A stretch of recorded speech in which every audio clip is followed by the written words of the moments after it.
Mga ka-RSP, ngayong linggo po ay ipinagdiriwang natin ang National Skin Disease Detection and Prevention Week, isang pagkakataon para mas mapalawak ang kaalaman ng publiko patungkol sa mga kalusugan sa balat, lalo na sa ating mga anak. Sa araw na ito, tatalakayin po natin yung mga common skin diseases sa bata at kung paano po natin ito maiiwasan. Panoorin po natin ito. Madalas tamaan ng iba't ibang sakit sa balat ang mga bata. Dahil sa kanilang pagiging aktibo, madalas silang pagpawisan, maalikabukan o makagat ng insekto na maaaring pagmulan ng iritasyon o impeksyon. Karaniwang nagsisimula ito sa simpleng pangangati o pamumula ng balat. Ngunit kapag napabayaan, maaari itong lumala at magdulot ng mas seryosong kondisyon. Sa tulong ng isang eksperto, alamin natin kung paano maiiwasan ang mga ganitong sakit at kung paano mapapanatiling malusog at protektado ang balat ng mga bata. Dito lang sa Say ni Doc.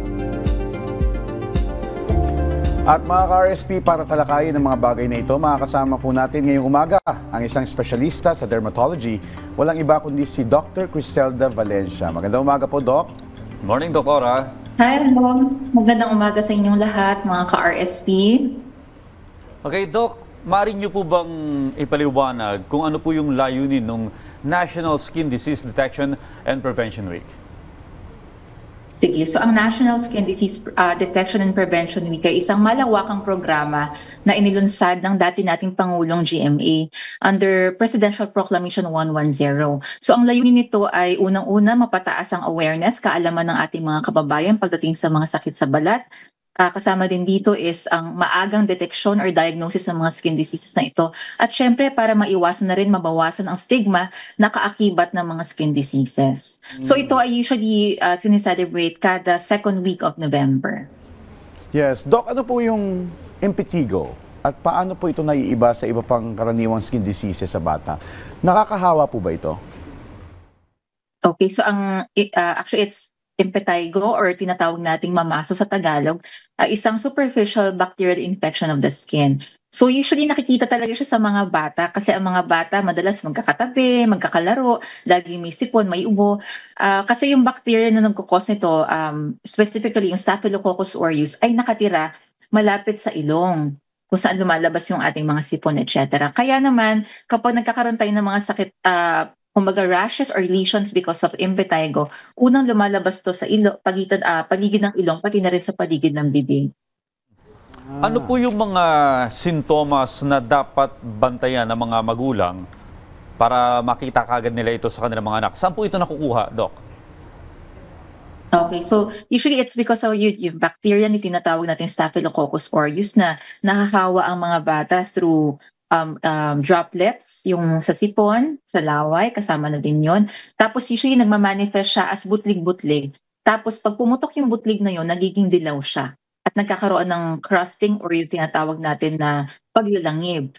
Ang kailangang obserbahan ng mga magulang ay kapag dumadami ito, kapag kumakalat sa buong katawan, nagkakaroon ng kaakibat na lagnat, mga kulani sa iba't ibang parte ng katawan, kagaya ng leeg, at saka ng mga kilikili, etc. Alright.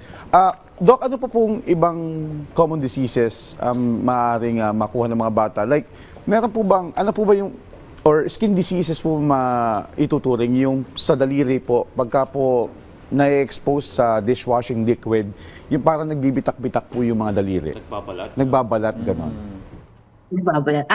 Siguro yung tinutukoy natin yung tinatawag na contact dermatitis or pwede rin dyshidrotic eczema. Pero ang madalas na nakikita sa mga bata, sa tagal ko na rin nagpa-practice, tsaka syempre sa matagal na rin nating pag-aaral, yung tinatawag natin na hika sa balat or atopic dermatitis. Madalas din makita sa mga kabataan ang balakubak, bungang araw, yung mga tinea or buni, kasama na din yan. Pati yung tinatawag natin bulusong contagiosum or yung viral infection kung saan nagkakaroon ng mga parang malaperlas na bilog-bilog ang mga bata sa mukha, sa kanilang mga braso, tsaka sa kanilang mga binti. Well, ako kasi batang 80s ako, no, Doktora. Ang solusyon dyan ng mga tito-tito ko, mga lolo't lola ko, mga pahid-pahid lang eh. No. Pero paano po ba nagagamot yung impetigo? Meron po bang mga hygiene tips o preventive measures para maiwasan po ito? Okay, so ang mamaso, since it's a bacterial infection, pwede naman siyang ma-manage with topical antibiotics na tinatawag. Pero kapag nagkakaroon na tayo ng mas madaming lesion sa tinatawag, ito na yung time na pwede tayong mag-take ng mga oral antibiotic medications. Pagdating naman sa pag-prevent or yung pag-iwas sa sakit na ito, unang-una talaga is to observe proper or good hygiene. Kailangan maligo araw-araw. Kapag meron tayong sipon, gamutin ito kaagad. Iniwas tayo sa mga sugat kasi ang mga sugat nagsisilbi kasi siyang parang gate para pumasok yung bacteria sa ating mga balat. So kapag may sugat, dapat takpan, gamutin siya kaagad.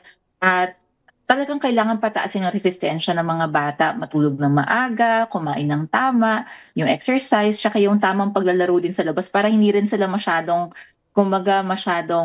protected from bacteria also. Alright. Doc, yung mga sinabi mong pwedeng ipahid, yung mga ointments na nabibili, kailangan ba ng prescription nun o pwede mabili over the counter?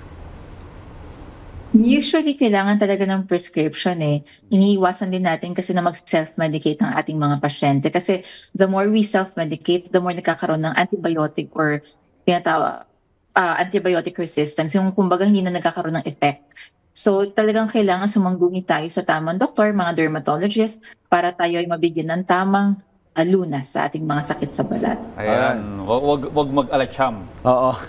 Chamba. Oo. Kasi minsan sensitive talagang ang kutis ng mga bata. Yes. Na baka kung ano ipahid mo, lalo lang lumala. Meron pa nga pinapahid yung sa may sinaing yung para mawala yung mga singaw-singaw. Oo. Ang panahon yan. Maraming salamat po sa pagsama sa amin ngayong araw at sa lahat ng impormasyon na binahagi niyo po sa amin, Dr. Criselda Valencia. Thank you so much. Thanks, Doc. Thank you.